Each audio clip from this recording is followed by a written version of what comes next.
ಇನ್ಸ್ಟಾಗ್ರಾಮಲ್ಲಿ ನೀವು ಆ್ಯಕ್ಟಿವ್ ಇದ್ರೂ ಆ್ಯಕ್ಟಿವ್ ಇಲ್ಲದೆ ಇರೋ ಥರ ಹೈಡ್ ಮಾಡೋದು ಹೇಗೆ ಅಂತ ಈ ವಿಡಿಯೋದಲ್ಲಿ ತಿಳಿಸ್ಕೊಡ್ತೀನಿ. ಯಾರಾದರೂ ಹೊಸ್ತಾ ನೋಡ್ತಾ ಇದ್ದರೆ ಸಬ್ಸ್ಕ್ರೈಬ್ ಮಾಡೋದನ್ನು ಮರಿಬೇಡಿ.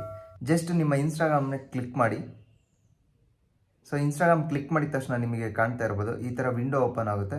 ಸೊ ಕೆಳಗಡೆ ನಿಮಗೆ ಕಾಣ್ತಾ ಇರ್ಬೋದು, ಜಸ್ಟ್ ನೀವು ನಿಮ್ಮ ಪ್ರೊಫೈಲ್ ಮೇಲೆ ಕ್ಲಿಕ್ ಮಾಡಿ. ಸೊ ರೈಟ್ ಸೈಡಲ್ಲಿ ಕೆಳಗಡೆ ರೈಟ್ ಸೈಡ್ ಮೇಲೆ ನಿಮ್ಮ ಪ್ರೊಫೈಲ್ ಪಿಕ್ಚರ್ ಮೇಲೆ ಕ್ಲಿಕ್ ಮಾಡಿ. ಕ್ಲಿಕ್ ಮಾಡಿದ ತಕ್ಷಣ ನಿಮಗೆ ಈ ಥರ ವಿಂಡೋ ಓಪನ್ ಆಗುತ್ತೆ. ಜಸ್ಟ್ ಇದು ಒಂದು ಸಲ ಬಫರ್ ಮಾಡಿ. ಸೊ ಬಫರ್ ಮಾಡಿದ ತಕ್ಷಣ ಮೇಲ್ಗಡೆ ರೈಟ್ ಸೈಡಲ್ಲಿ 3 ಲೈನ್ಸ್ ಬರುತ್ತೆ. ಸೊ 3 ಲೈನ್ಸ್ ಇದೆಯಲ್ಲ ರೈಟ್ ಸೈಡಲ್ಲಿ, ಆ 3 ಲೈನ್ಸ್ ಮೇಲೆ ಕ್ಲಿಕ್ ಮಾಡಿ. ಸೊ ನೀವು ಜಸ್ಟ್ 3 ಲೈನ್ಸ್ ಮೇಲೆ ಕ್ಲಿಕ್ ಮಾಡಿದ ತಕ್ಷಣ ಈ ಥರ ವಿಂಡೋ ಓಪನ್ ಆಗುತ್ತೆ. ಸೊ ಇಲ್ಲಿ ನಿಮಗೆ ಕಾಣ್ತಾ ಇರ್ಬೋದು ಈಗ ಹೊಸ ಸೆಟ್ಟಿಂಗ್ 2024ಕ್ಕೆ ಚೇಂಜ್ ಆಗಿದೆ.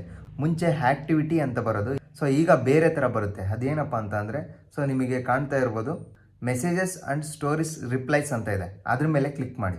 ಸೊ ಅದ್ರ ಮೇಲೆ ಕ್ಲಿಕ್ ಮಾಡಿದ ತಕ್ಷಣ ನಿಮಗೆ ಕಾಣ್ತಾ ಇರ್ಬೋದು message controls, stories replies, show activity status, show read receipt and security alerts. So ಇದರಲ್ಲಿ ನೀವು ಹೈಡ್ ಮಾಡಬೇಕಂದ್ರೆ ಯಾವ ಆಪ್ಷನನ್ನು ಕ್ಲಿಕ್ ಮಾಡಬೇಕಂದ್ರೆ ಶೋ ಆ್ಯಕ್ಟಿವಿಟಿ ಸ್ಟೇಟಸ್. ಅಂದರೆ ನೀವು ಇನ್ಸ್ಟಾಗ್ರಾಮಲ್ಲಿ ಆ್ಯಕ್ಟಿವ್ ಇದ್ರೂ ಸೊ ಅದು ಆಫ್ಲೈನ್ ತೋರಿಸುತ್ತೆ ಅವರಿಗೆ.